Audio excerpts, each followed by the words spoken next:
The advice and opinions expressed by the host of Autism Live and her guests are meant solely as suggestion and should not be in any way construed as child-specific advice. The Center for Autism and Related Disorders advises working with a board-certified behavior analyst who has experience with autism before starting any intensive behavioral intervention. Any choices you make in determining your child's treatment are completely at your own discretion.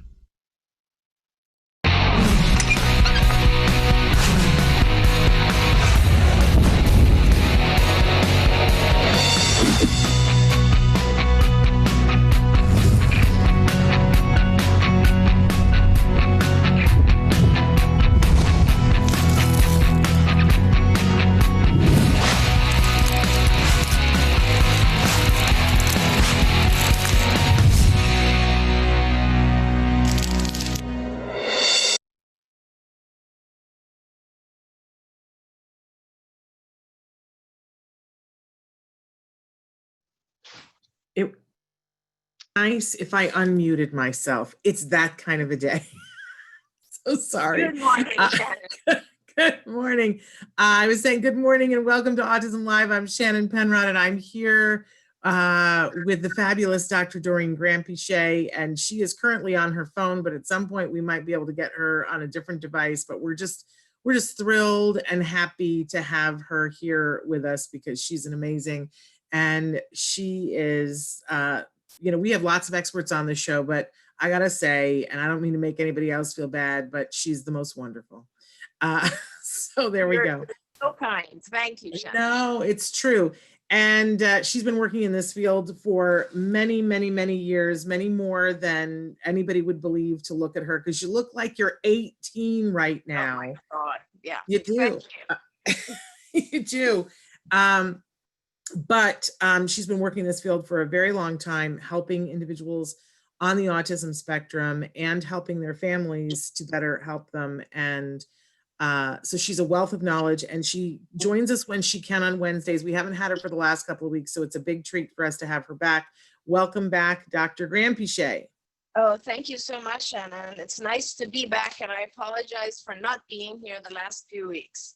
Oh, we understand. You are a busy person with a lot of things to do and a lot of people to help. We're just grateful for when we have you. So, and thrilled to have you back. I do want to say to folks that there are lots of ways to connect with us. I know that many of you are just tuning in and watching us for the first time. And this show, our motto here is that we're here to give you information and inspiration to try to help you to get to whatever next level you're trying to get to. And this show is for the larger autism community. So that starts with individuals who are on the spectrum, of course, and then it includes everyone who loves them. All the people who care about them, the spouses, the brothers, the sisters, the moms, the dads, the grandparents, the aunts, the uncles, the teachers, the therapists, everybody who cares about somebody who's on the autism spectrum. We welcome all of you to this conversation about how we can get to real progress that is meaningful to those individuals so that they are treated with the respect and the dignity and get the jobs and the housing and all the things that they so richly deserve. So, and during this hour, we're going to be live and interactive, and there are lots of ways to connect with us. You can be watching us live right now on our homepage, autism-live.com, but you can also be watching us on YouTube, on Periscope, on Facebook Live, and Twitter. We're live on Twitter. How could I forget Twitter?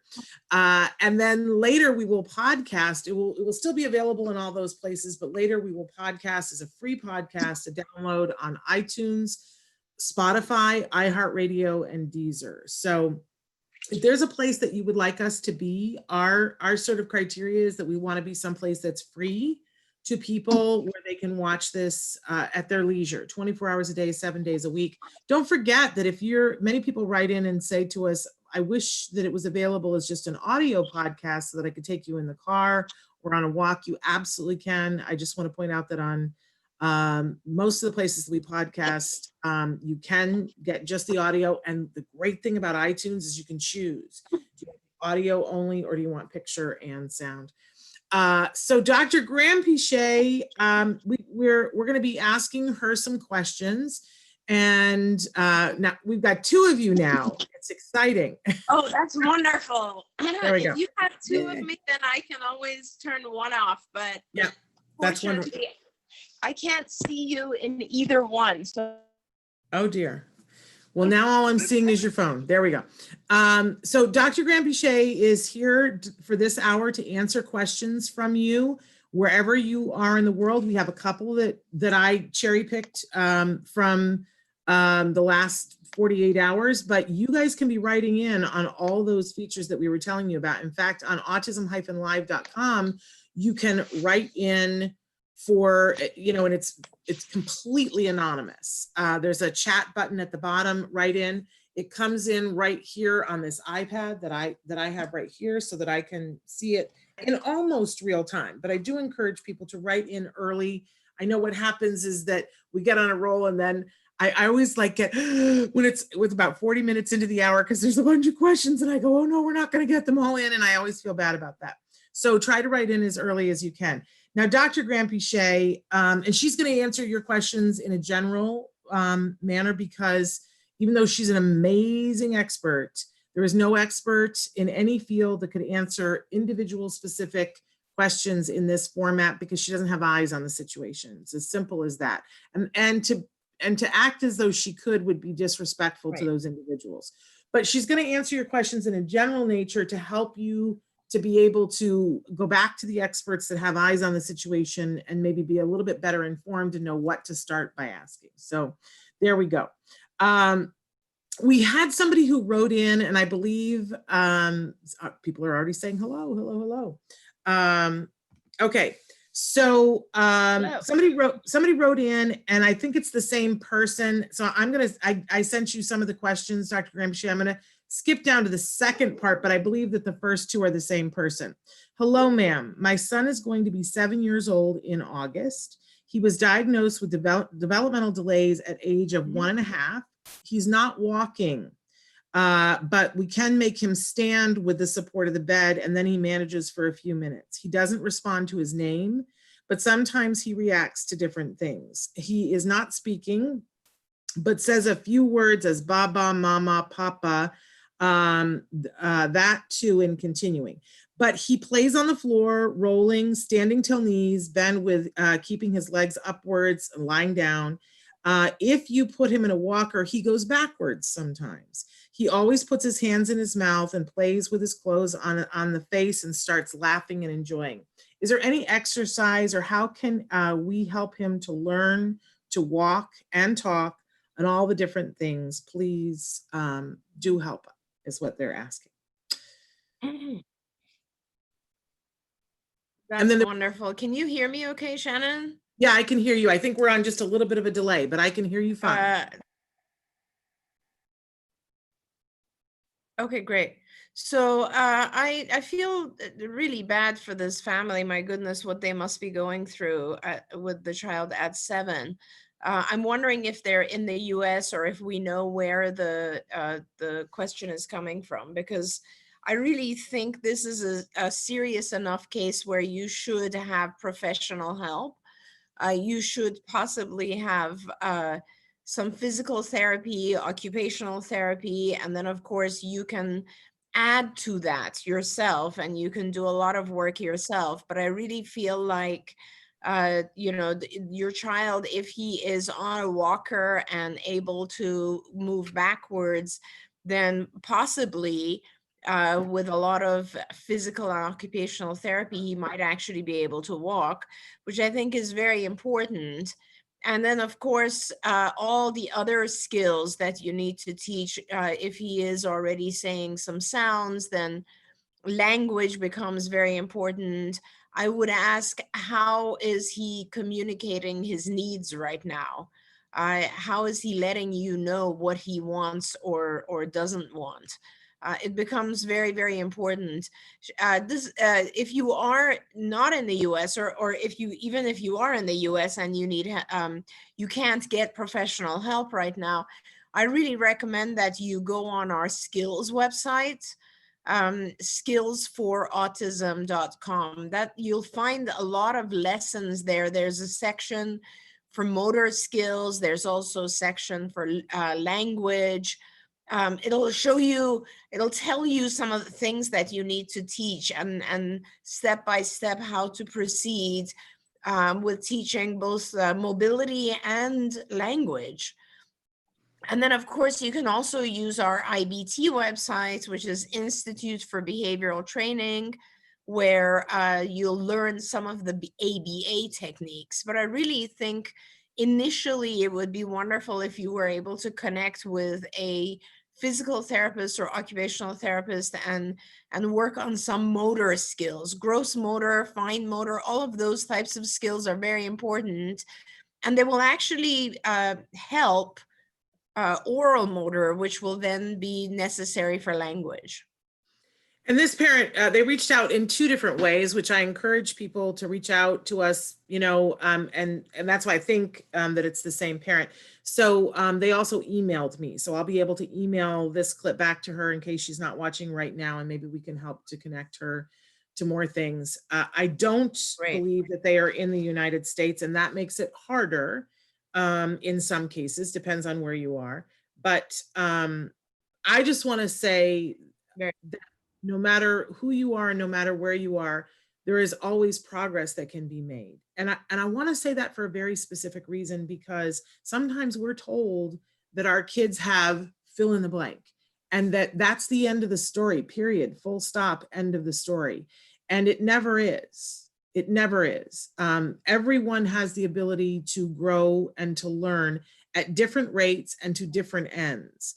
But progress can always be made. It might mean picking what you want to make progress on and focusing on that and having it take a long time. But progress is always available for all of us and for all of our kids. And that makes my heart feel better. You know what I mean, Dr. Grampiche? 100%, absolutely. Any progress gives us, more hope. And then, of course, the more hope we have, the more harder we work, and all of our kids make progress. So it's just about finding the right ways. Wonderful. So we've got a bunch of people who have written in, and I want to say hello to a bunch of people. Emma, we're saying hello to you. Rosangala, Bonnie, and Lauren, and Lourdes, and I want to, so somebody's asked the question, is repeating yourself part of autism?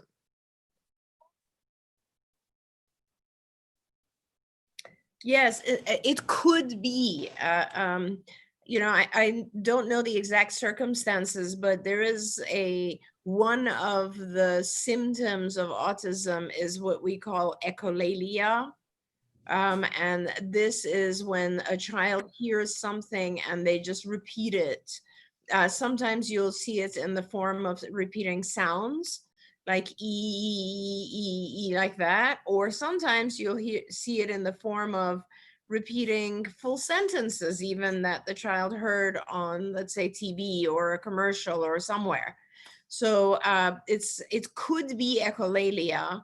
And it's not necessarily a bad thing either. We are actually pretty encouraged when a child has echolalia, because it shows that the child can develop speech. So if you are concerned if your child is doing that, then I would recommend that you see a specialist. Anyone who works in the field of autism, preferably someone who is a diagnostician. They can very easily tell you if this is echolalia and if it's a symptom of autism, and they can help you down the path.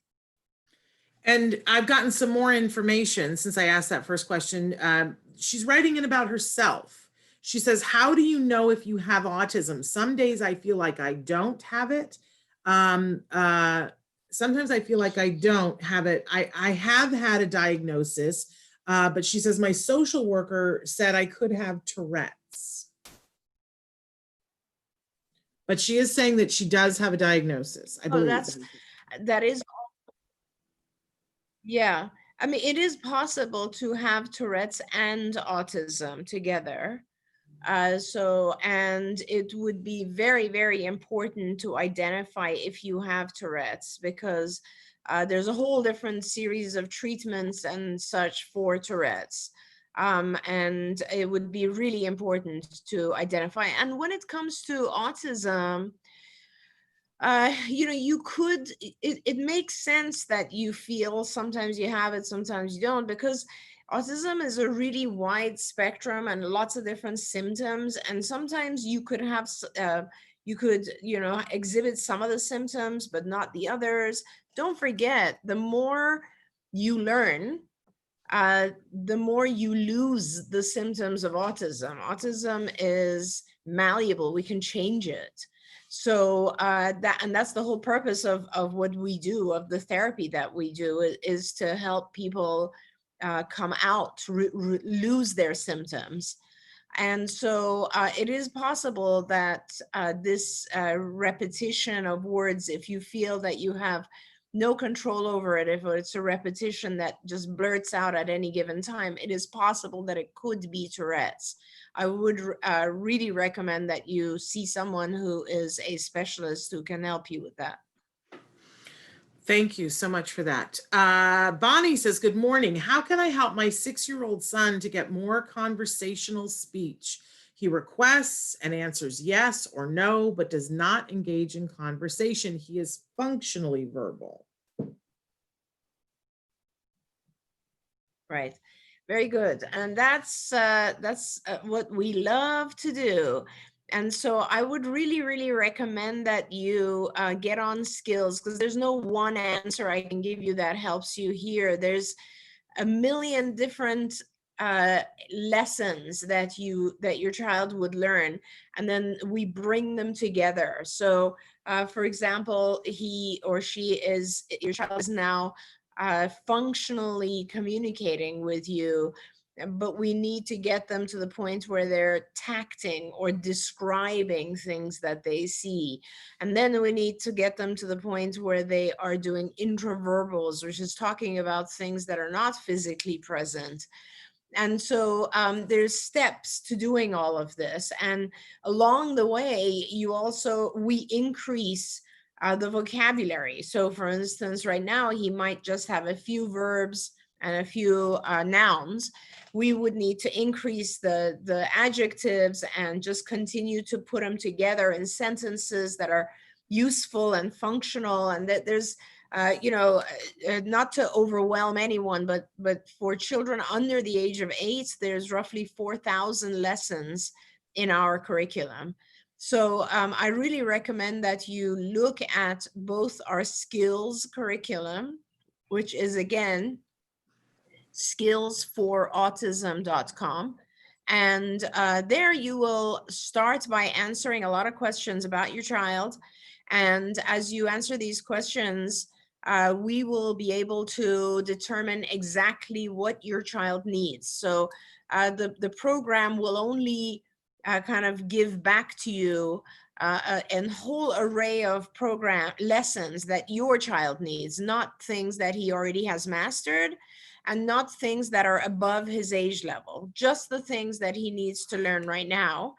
And then the program will kind of guide you, and you will need to select a series of lessons so that you can work on those.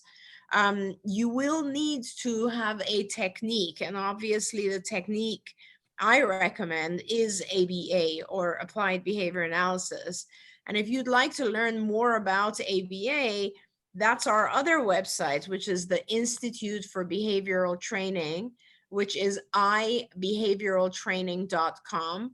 And there you will learn everything about how to use the techniques of ABA to actually teach those skills to your child. A conversation is just one of many, many skills. And it's very, very doable. So please be encouraged. It's wonderful that he has functional communication. We can definitely help. And we also had somebody with a 15-year-old wanting recommendations for conversational social skills. And we not only have, there's the availability for all of us to go and look at skills, but there is also Skills Living, which has things that are for older kids as well. Although Skills itself has social conversational skills as well. So, but maybe we want to give both of those again, skillsforautism.com, and then there's skillsliving.com that would be very, very interesting for you to take a look at. Plus, which we have talked a lot about the different steps. I got to say, Dr. Granpeesheh, that we hear this a lot from people, that their kiddos are speaking, they're functionally communicating, that they're labeling things, that they can say yes or no, but everybody's trying to get to that conversation part. And I really, I want to reiterate what you said, that in skills, it's very easy to see that arc. This whole last week, we've been doing the verbal operants for our jargon of the day. You guys can check those out on the playlist on our YouTube page or on our own channel, through all of them and talk about them individually and why they and how they build so that you get to the conversation. But I think a lot of times the problem is that there are, oh, my internet is unstable. Sorry. The problem is that there are speech and language pathologists who are teaching labeling. And then there are some really great speech and language pathologists who understand the interverbal, but a lot don't. And this is why I really want to remind everybody why ABA is so important, and not just to take speech. Because with ABA, you get to that conversation. Help me out here, Dr. Granpeesheh, do you agree? I absolutely agree. And you said it really well, Shannon. I think that, I mean, it's useful to have functional speech, right? To be able to just say what you want, for instance, that's important. But it's a whole different level of useful when you get to conversation. I really think if any of our viewers go on skills and they look in just the social conversation lessons or just the language curriculum as a whole, they will see exactly what you and I are talking about here, because it really has a lot to do with just that. It's very good to have functional speech, but bringing all of it together.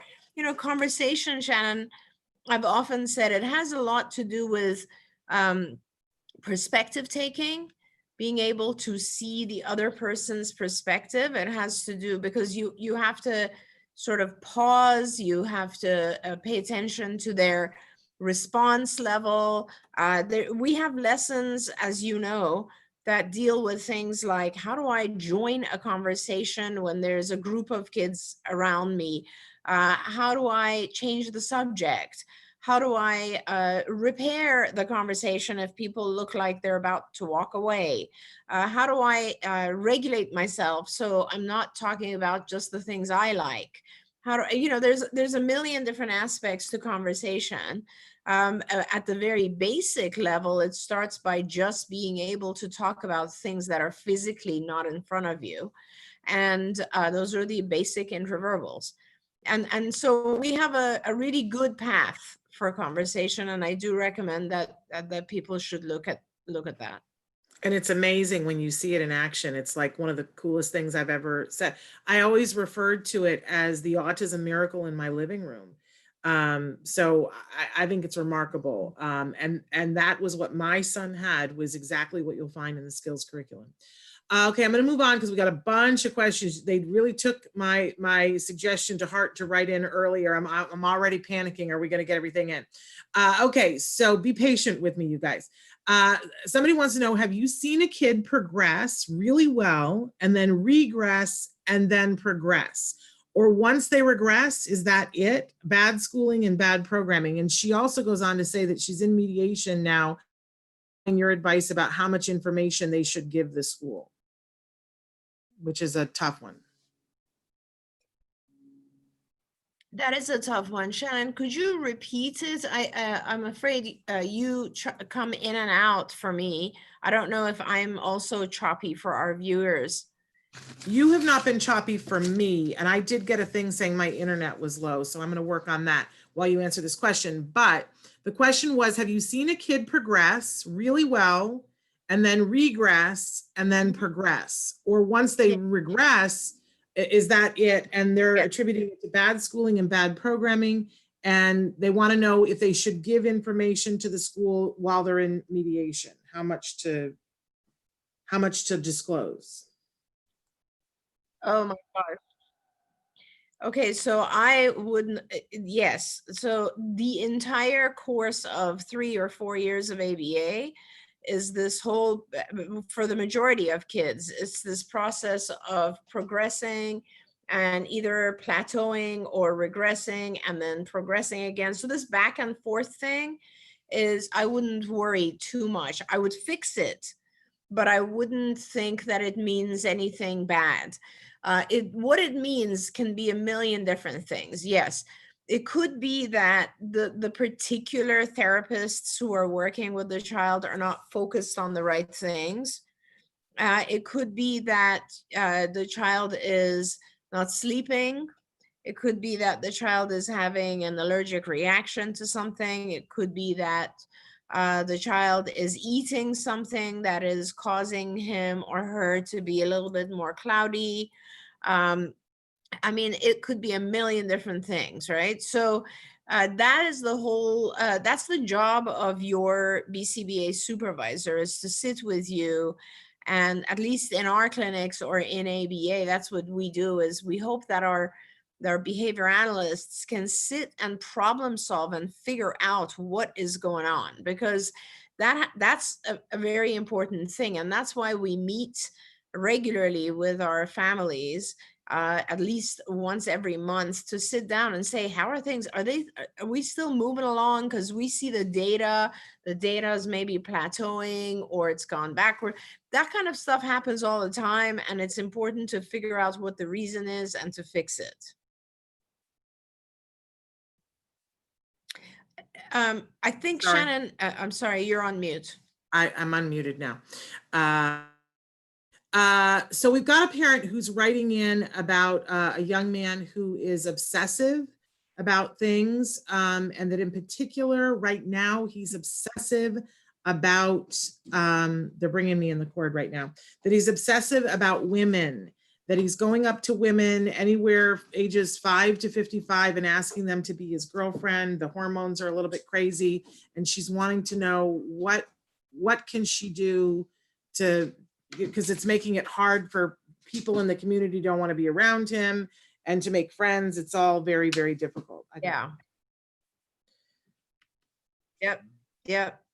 And that is, that happens. And, we think it has a lot to do with this area called theory of mind, or lack of perspective taking.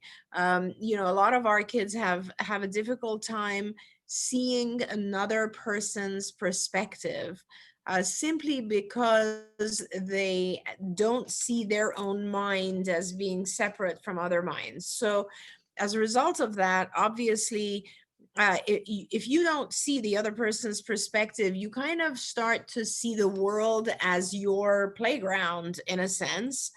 And you don't really think, if I'm going to follow this person around, or I'm stalking someone, or I'm getting too close to them, you're not thinking about how they feel. You're not thinking, oh my God, this could be possibly making this individual very uncomfortable. So those are the things that, if you're in a good ABA program, and when the child is young, we start teaching a lot of different lessons that have to do with taking someone else's perspective. In fact, honestly, Shannon, I think sometimes we go overboard, in the sense that our kids end up being able to take other people's perspectives better than the norm. Like, they just become extremely empathetic and sympathetic and very, very able to think about how others think, And if you're an adult and that has not been part of your overall development over many years, it's still not too late. You as the parent just have to understand that you need to kind of make some rules about things, and you need to explain things that might not, otherwise you might not think like, oh, why should I have to explain that? So I would maybe videotape the child or the adolescent when they're doing these things, and then later sit with him and explain, when you do this, how do you think this person feels? And just, if they don't know, just write it down. We use these things called comic strips. We'll draw figures and you'll say, you do this, and this is how this person feels. And just have a feeling bubble that's like next to their heart, and it says they're feeling afraid, maybe they're feeling scared, maybe. And then you can have a thought bubble as well that says, what do you think they're thinking? And help your child by giving them the answers and helping them understand how different people feel if you get too close to their territory or in their territory or in their space. I hate You're on me mute. this morning. I know. I hate me this morning. But I was just saying, I love this, and I wish we could give this training to everyone. And I think it's important that we give this training to all of our young men on and off the spectrum about what it feels like in personal space for a woman. And then, we, across the board, not just the male female thing, how we're making other people feel. I wish we had perspective taking for the world lessons.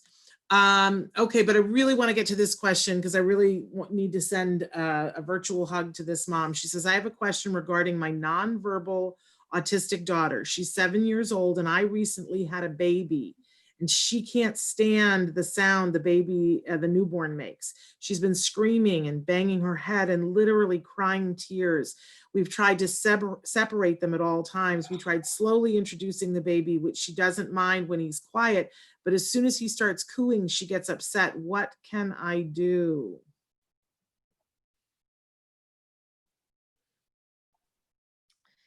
Yeah, so that is a very, very difficult situation.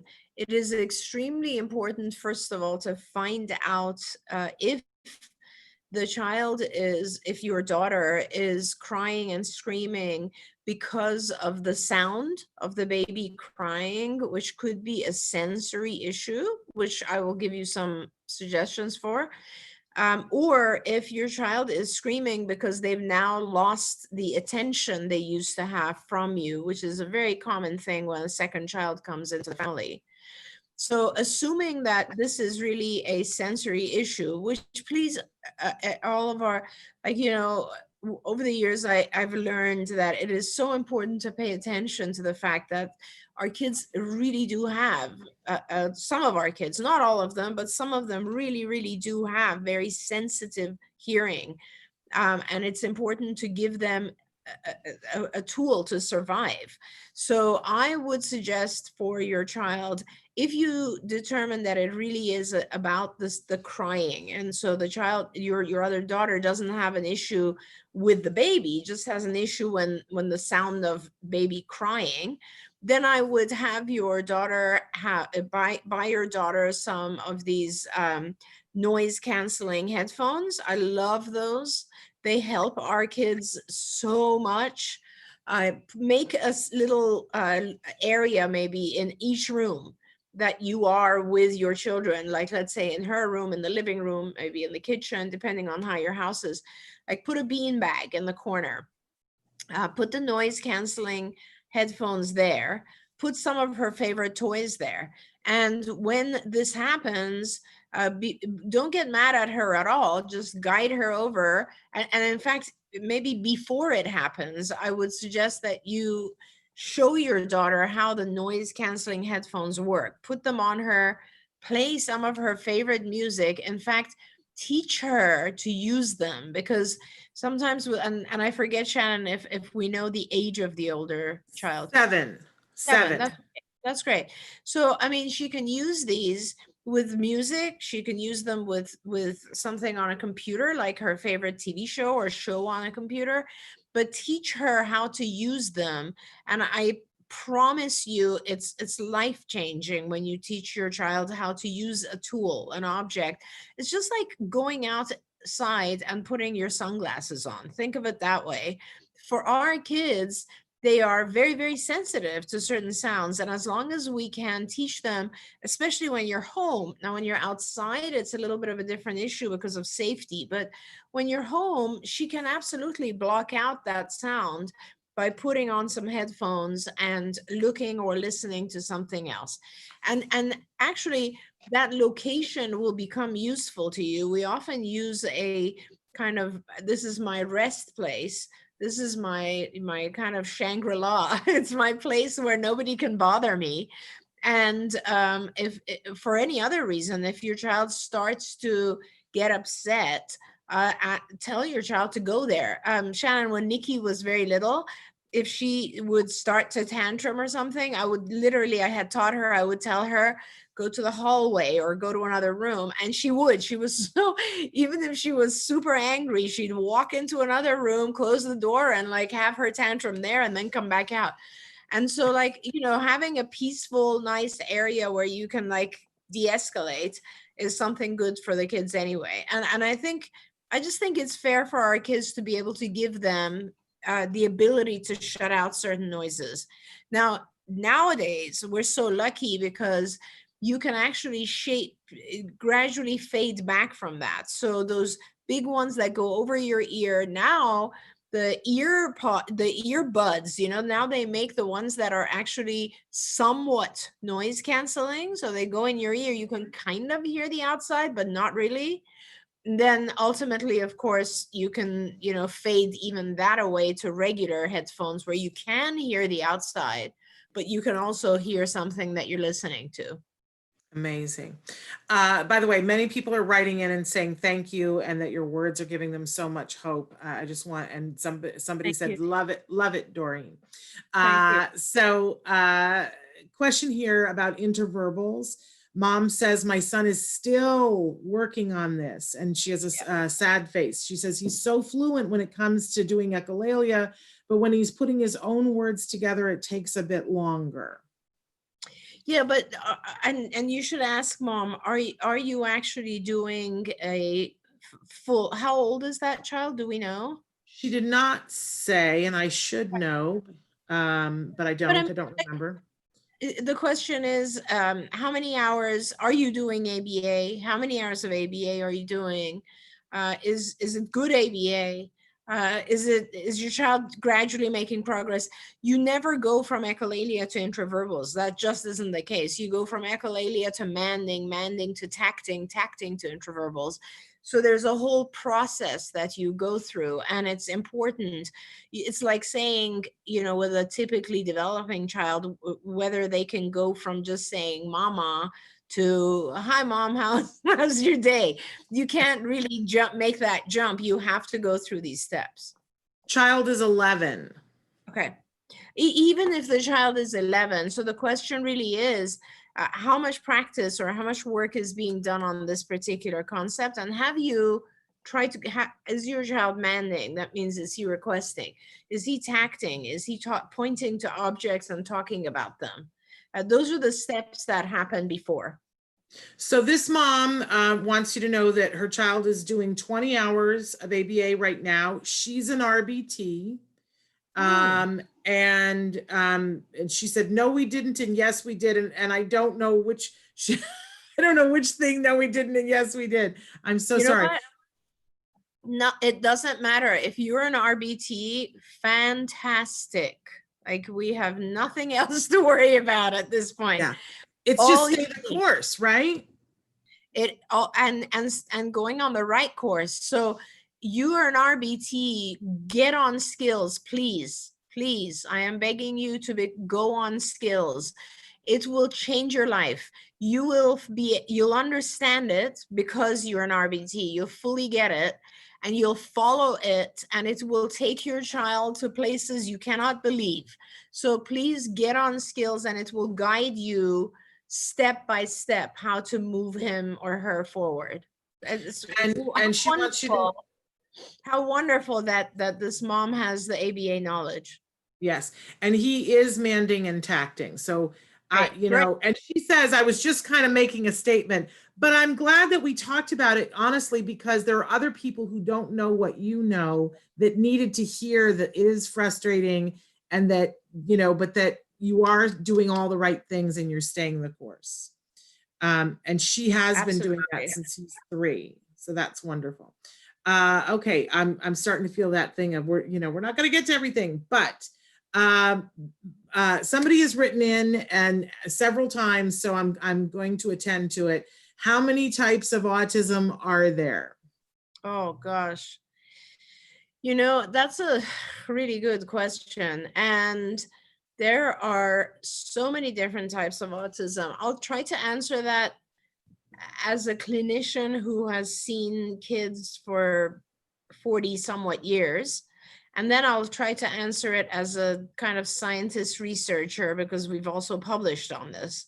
Mhm. So, as a clinician who's been seeing kids for 42 years, there's autism, the symptoms of autism also have changed over the years. The type of autism that I used to see back in the 80s is different.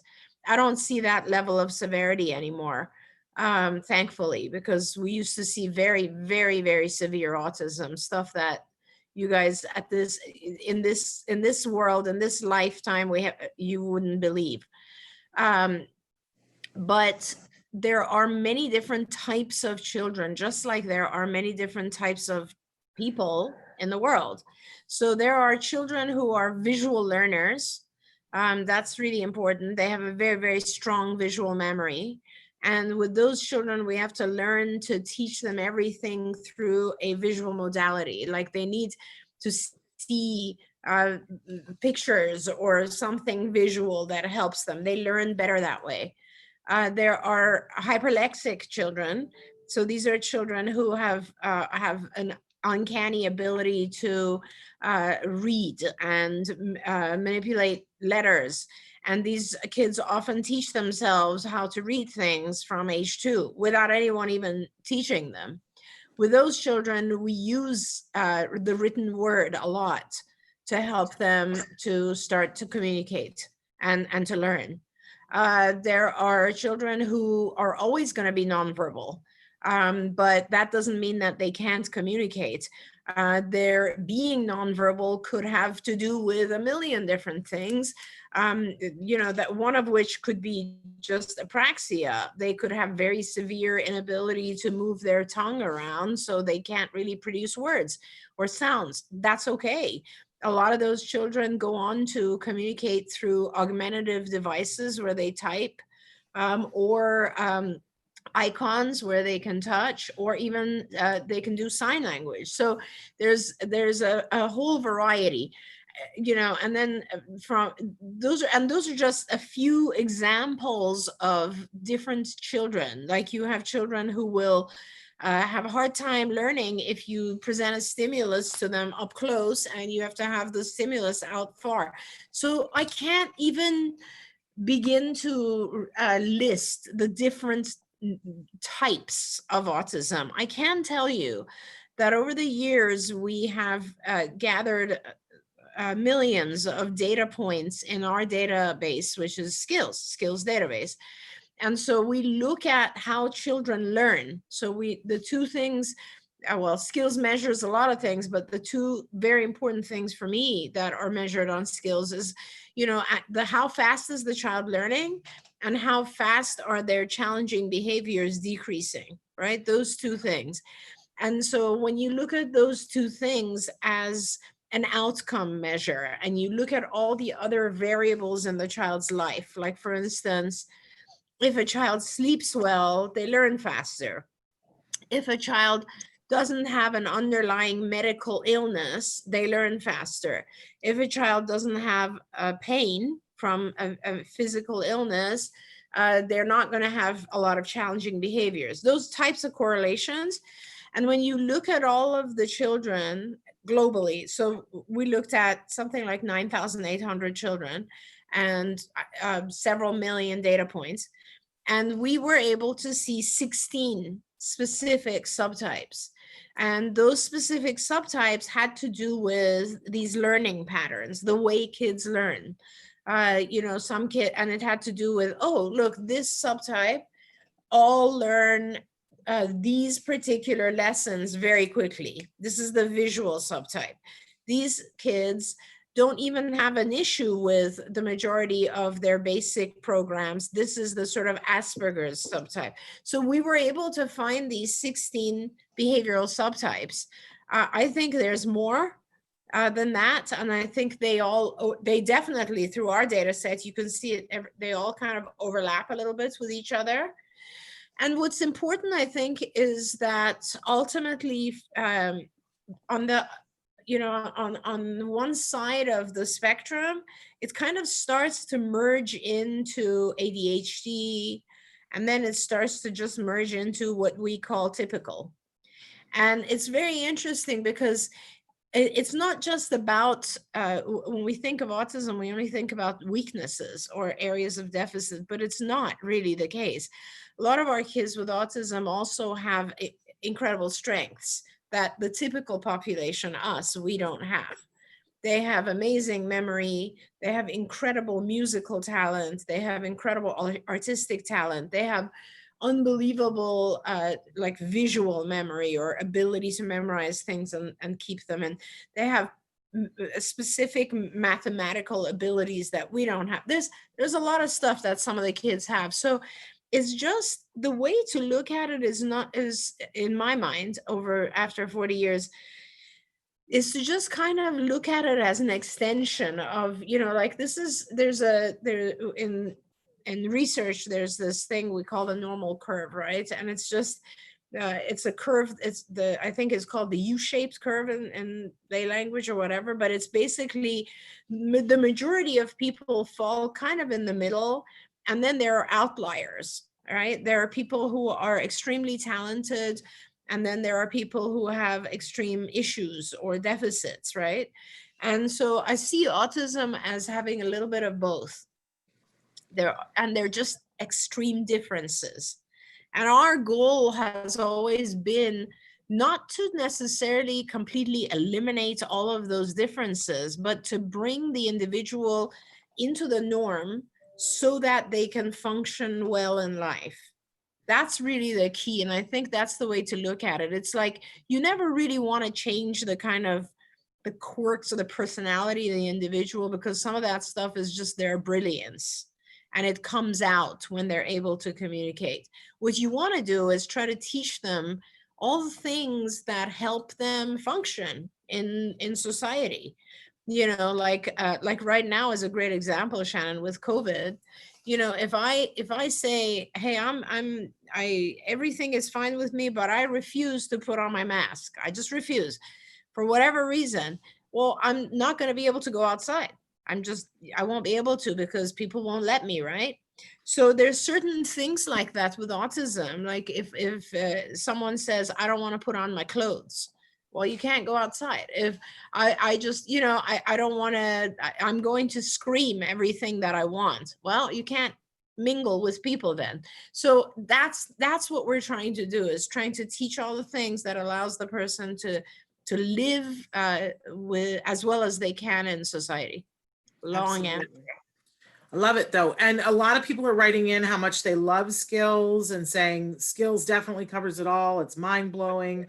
One parent is writing in and saying that they're having a little bit of trouble figuring skills out. They're not a card parent. They're wanting to know who to connect to.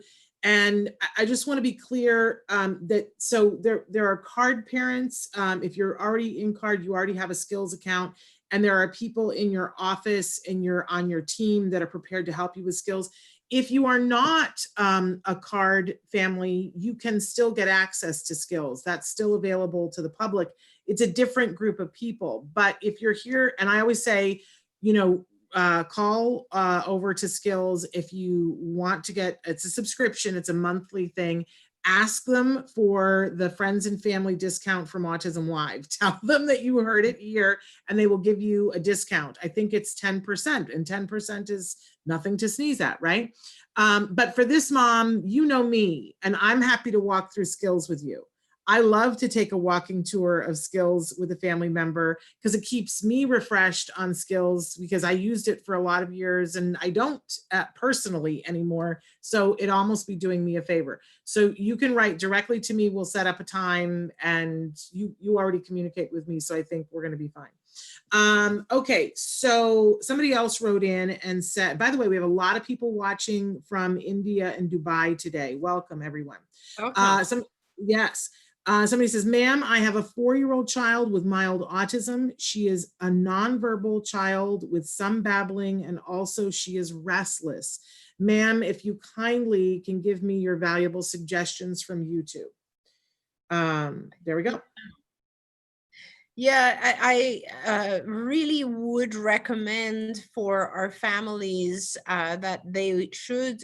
If I was just starting out in the field, Shannon, I think, and I agree with that one family, skills can be overwhelming. It's not as user friendly as I would like it. I always say that we ended up putting too much into skills, but IBT is very user friendly, and I think I would start there.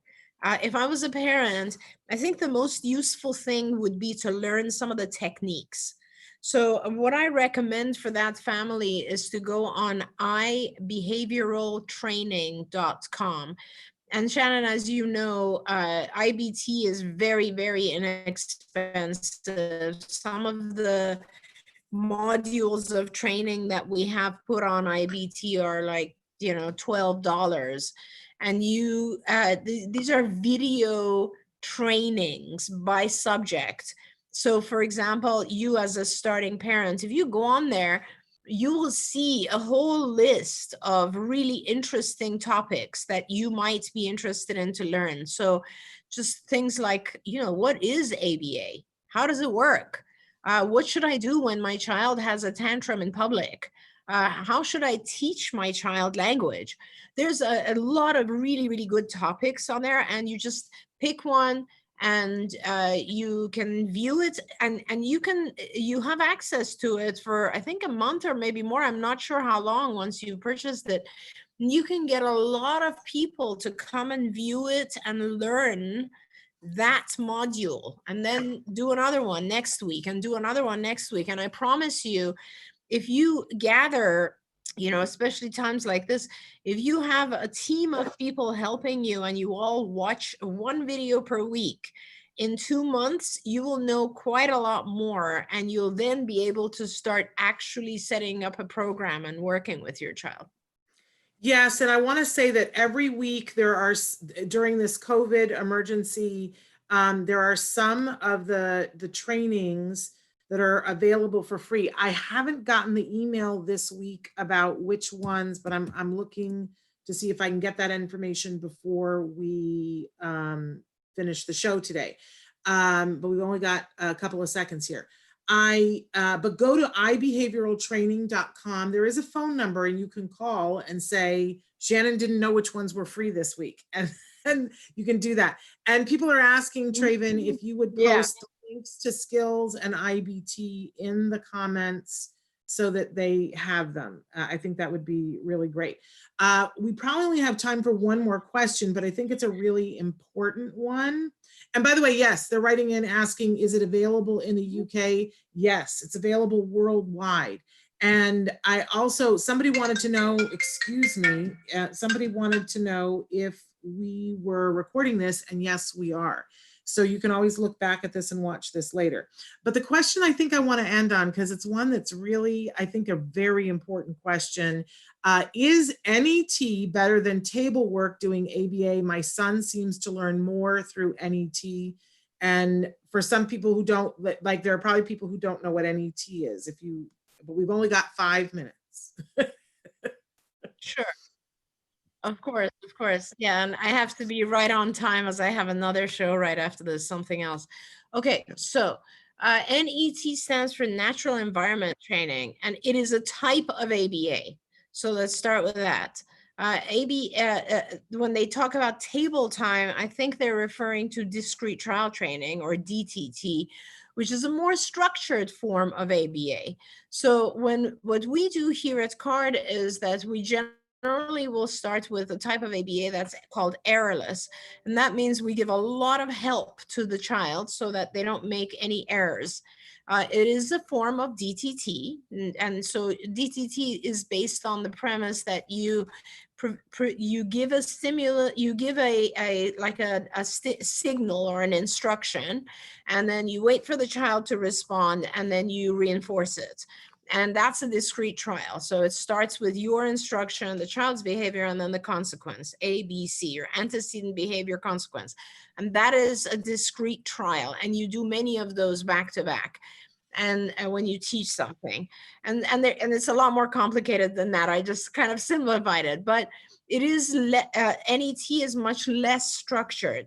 So we generally will start with DT. Once something is mastered in DTT, we will move to an NET format just to make sure the child generalizes. That means we want to make sure the child will use that, whatever they learned, in real life. And NET is like real life. It's like walking around the house and talking about the things and pointing out. I find it's more effective if you combine discrete trial and natural environment rather than do one or the other. Because discrete trial is like intensive tutoring.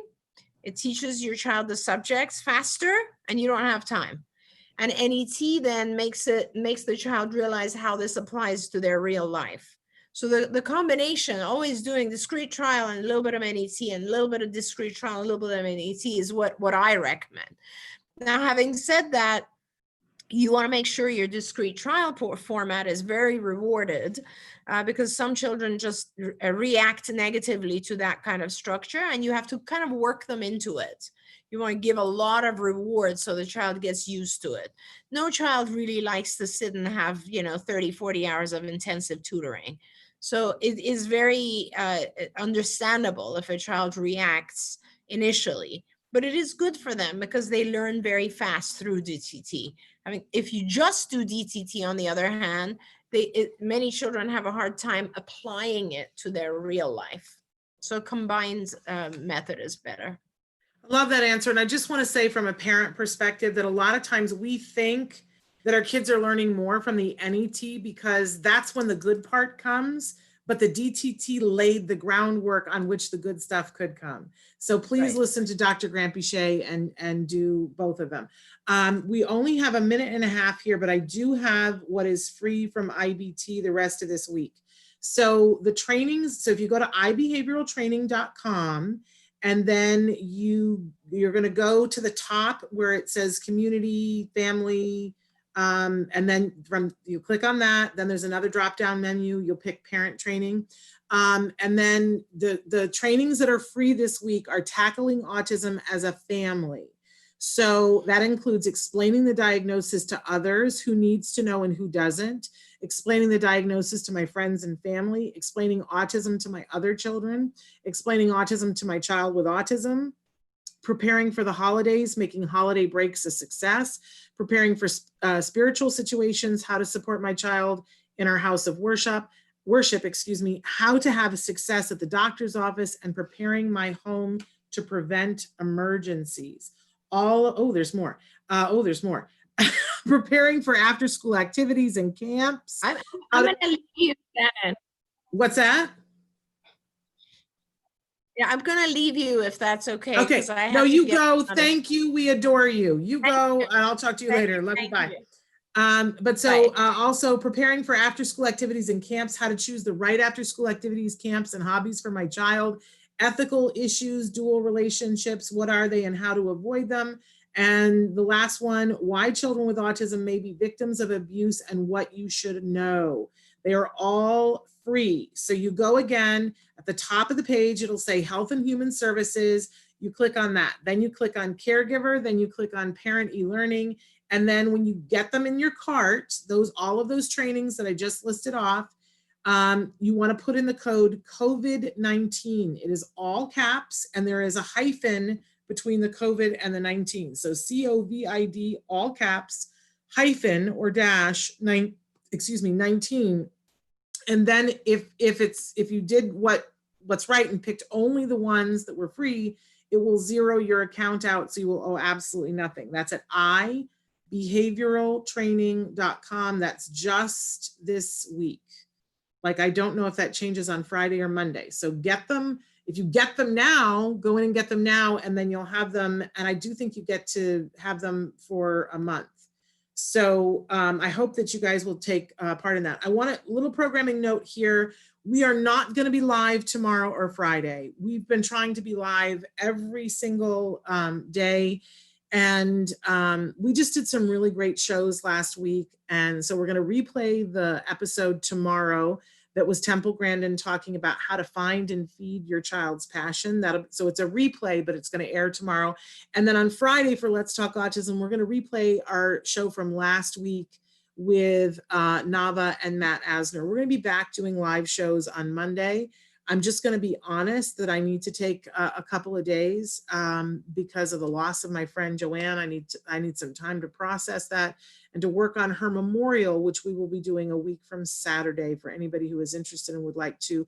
It's going to be online, a worldwide event with amazing speakers and some amazing performers to remember the life and celebrate the life of Joanne Lara.